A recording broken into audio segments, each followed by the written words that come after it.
قال إني ليحزنني أن تذهبوا به وأخاف أن يأكله الذئب وأنتم عنه غافلون۔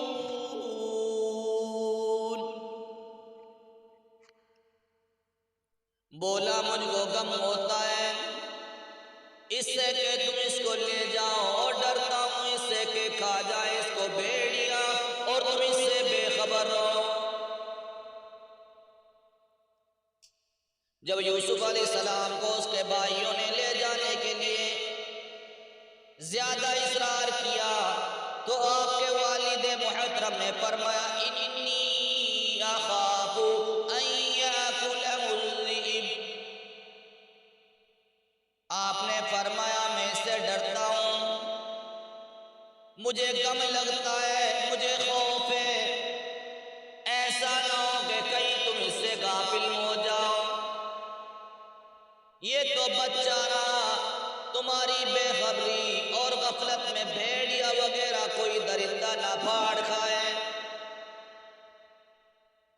جیسا کہ میں نے گزشتہ بیان میں بتایا تھا کہ آپ کے اصرار کرنے کی وجہ اصل میں یہ تھی کہ اس علاقہ میں بھیڑیوں کی کثرت تھی، یا آپ نے خواب کی بنا پر فرمایا تھا، اور ایک طرح یوسف علیہ السلام کے لیے بھائی بھیڑیوں سے کم نہ تھے، لیکن ہمارے نزدیک اللہ تبارک و تعالیٰ کو یعقوب علیہ السلام کا امتحان مرسول، اس لیے اللہ تبارک و تعالیٰ نے آپ کے منہ سے انی اخاف کے الفاظ نکلے، اور برادران یوسف نے انہی الفاظ کو اپنی سازش کا بہانہ بنا۔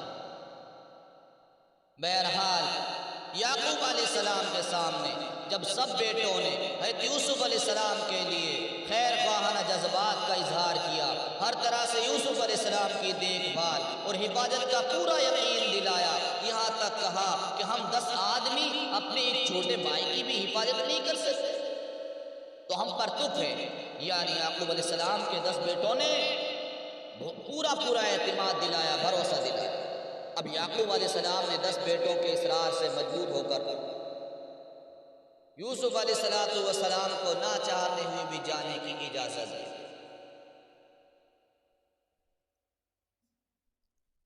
اور یوسف علیہ السلام کو اس کے بھائی لے جانے لگے۔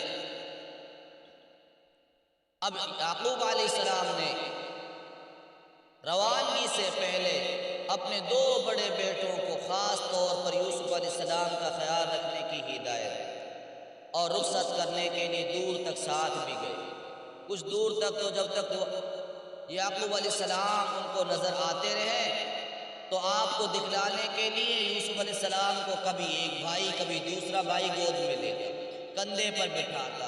جب باپ نظروں سے غائب ہو گئے تو بھائیوں نے دل کا غبار نکالنا شروع کیا۔ جس بھائی نے کندھے پر بٹھا رکھا تھا زور سے ننھے یوسف کو اوپر سے پھینک دیا، یوسف علیہ السلام کو زمین پر پھینک۔ اب گود کے بجائے یوسف علیہ السلام روتے ہوئے کبھی ایک بھائی کے پاس جا کر فریاد کرتے ہیں اچھے بھائی مجھے بچاؤ، کبھی دوسرے کے پاس جا کر فریاد کرتے، لیکن ہر بھائی کا دل پتھر ہوتا اور کسی کو بھی اپنے باپ سے کیے ہوئے وعدے کا پاس نہ۔ اب ان کا پھول سے یوسف علیہ السلام ایسے جو پھول کی طرح ملائم تھے، مگر اب وہ یوسف نہیں رہے، ان کے دشمن بنے۔ اب سنو، تانا کشی کرنے لگے، کہنے لگے تو نے جن 11 ستاروں اور چاند سورج کو اپنے آگے سجدہ کرتے ہوئے دیکھا تھا ان کو اب اپنی مدد کے لیے پکار کے میری مدد کرو۔ جب سارے بھائی مار دینے لگے، ستانے لگے، چڑھانے لگے، کھجانے لگے، یوسف علیہ السلام سب بھائیوں سے مایوس ہو کر اپنے بڑے بھائی یہودا کے پاس گئے، ان کی منت سماجت کی، باپ سے کیے وعدے یاد دلائے، جس سے یہودا کو کچھ ترس آیا کہ اللہ تعالیٰ نے اس کے دل میں رحم ڈالا، وہ تنے تنا یوسف کے لیے بھائیوں کے مقابلے پر سینے سپر ہو گیا۔ اس نے سینہ سامنے تان دیا، سینہ تان کر کھڑا ہو گیا، مگر تھوڑی دیر بعد اس کی بھی نہ چلی۔ بھائیوں نے ایک زبان ہو کر کہا، اچھا یہودا تو یوسف کی حمایت کر کے باپ کی نگاہوں میں مقرب بننا چاہتا ہے، اگر تم ہمارے ارادے کی تکمیل میں رکاوٹ بنا تو ہم تیرا بھی خاتمہ کر دیں گے، تجھے بھی مٹا دیں گے۔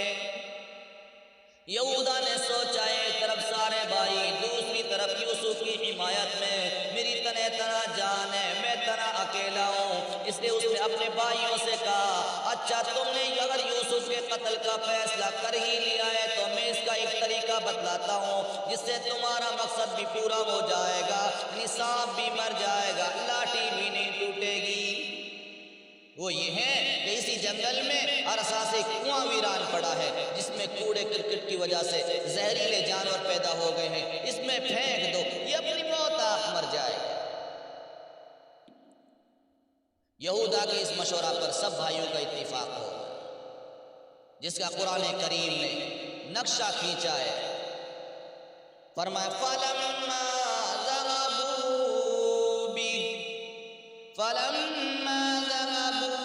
بِهِ وَأَجْمَعُوا أَن يَجْعَلُوهُ فِي غَيَابَتِ الْجُبِّ، پھر جب لے کر چلے اس کو متفق ہوئے کہ ڈالیں اس کو گمنام کنویں میں۔ یوسف علیہ السلام کو ہیلا بہانہ بناتے بناتے آخر اپنے مقصد میں، اپنی منشا میں کامیاب ہونے کا یہ خواب دے گئے۔ باپ سے ہزاروں بہانے بنائے، ہیلے بنائے، لے کر آ گئے، طے شدہ قرارداد کے مطابق ان کو کنویں میں ڈالنے کا فیصلہ کر لیا، باپ کے سارے وعدوں کو ٹھکرا۔ بھائیوں نے باپ سے جتنے وعدے کیے تھے سارے وعدوں کو ٹھکرا دیا۔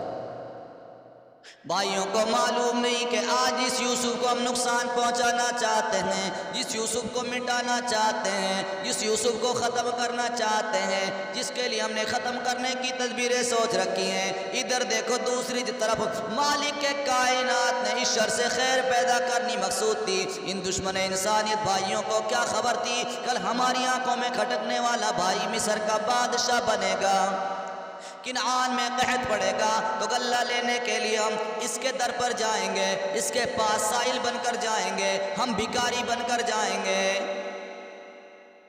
آخرکار بھائیوں نے جو کچھ کرنا تھا وہ کر کچھ گزرے، کرنا تو کچھ اور تھا، یہ انسانیت کی شان ہے۔ آخرکار جو انسانیت میں وہ چیز نہیں، ایک جانور میں بھی وہ نفرت نہیں، بھائیوں نے اپنی نفرت بھری وہ حرکت کی، اور بالآخر یوسف علیہ السلام کو کنویں میں پھینک دیا۔ ادھر مالک کائنات نے جبرائیل علیہ السلام کو حکم دیا، اے جبرائیل جا ہمارے یوسف پر ستم ہو رہے ہیں، ستم رسیدہ کو کنویں کی تہ میں نہ گرنے سے پہلے سنبھال لے، میرے یوسف کو کوئی چوٹ نہ آ جائے، زخم نہ آ جائے، نشان نہ آ جائے۔ چنانچہ حکم پاتے ہی جبرائیل علیہ السلام کنویں میں پہنچے اور نیچے پہنچنے سے پہلے ہی آپ کو سنبھال کر کنویں میں نکلے ہوئے پتھر کی چٹان پر بٹھلا دیا۔ ہائے ہائے، فرماؤ اوحینا الیہ لتنبئنہم بامرہم ھذا وہم لا یشعرون، اور ہم نے اشارتاً یوسف کو بتلا دیا کہ تو ان کے اس واقعے سے ان کو ایک دن آگاہ کرے گا، اور ان کی یہ حرکت ہوگی کہ وہ تجھ کو اس وقت پہچانتے نہ ہوں گے، اور ان کی حالت اس طرح ہو جائے گی وَهُمْ لَا يَشْعُرُونَ، وَهُمْ لَا يَشْعُرُونَ، فرمایا وہ تجھ کو پہچان نہ پائیں گے، ان کو سمجھ نہ آئے گی، ان کو شعور کوئی نہیں ہوگا۔ یعنی ایک وقت ایسا آئے گا جب تم ان بھائیوں کو ان کے کیے ہوئے ظلم و زیادتی یاد دلاؤ گے، اور تم اس وقت ایسے بلند مقام اور اعلیٰ منصب پر ہوگے کہ یہ لوگ تم کو پہچان نہ سکیں گے۔ اللہ تبارک و تعالی نے اس آیت کریمہ میں یوسف علیہ السلام کو کئی باتوں کی بشارت دی۔ جن میں سے پہلی بات یہ ہے، بھائی آپ کے ساتھ جتنا چاہے ظلم و ستم کر لیں، آپ زندہ سلامت رہیں گے، سب بھائی مل کر بھی آپ کا کچھ نہ بگاڑ سکے۔ دوسرا، آپ کو اس زندگی سے نکال کر اعلیٰ منصب پر پہنچائیں گے۔ چنانچہ بے کے وقت ایک ہی ساتھ اللہ رب العالمین نے آپ کو 2 منصب عطا فرمائے، ایک منصب نبوت، دوسرے بادشاہ، اور تیسرا یہ بھی بشارت دی کہ ایک وقت وہ آنے والا ہے جو آپ ان بھائیوں کو ان کے کرتوت بتلائیں گے۔ برادران یوسف کا باپ کے پاس روتے ہوئے آنا یہ بڑی ہے۔ دیکھیں آج کیا ہوتا ہے، یہ رونے دھونے والے زیادہ ہوتے، ڈھونگی بابا ہوتے۔ آخر ان انسان قسم کے دشمن بھائیوں نے ننھے منھے پھول سے نازک بھائی یوسف کو اندھیرے کنویں میں ڈال دیا اور اب مکارانہ روپ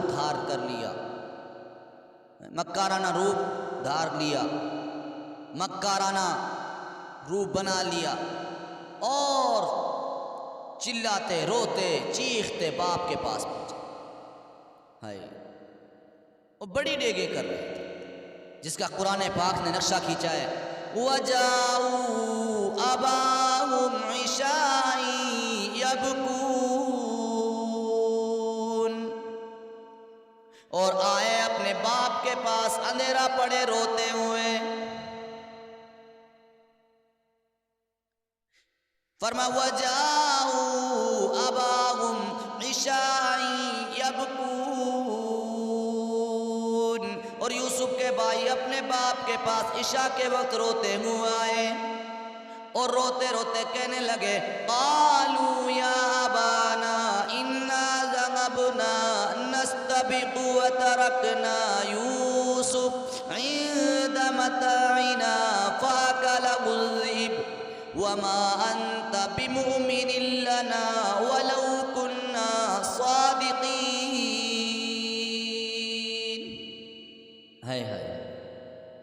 کہنے لگے ہمارے باپ ہم سب تو دوڑنے اور آپس میں ایک دوسرے سے آگے نکلنے میں لگ گئے، اور یوسف کو ہم نے اپنے سامان کے پاس چھوڑ دیا، سو اس کو ایک بھیڑیا کھا گیا۔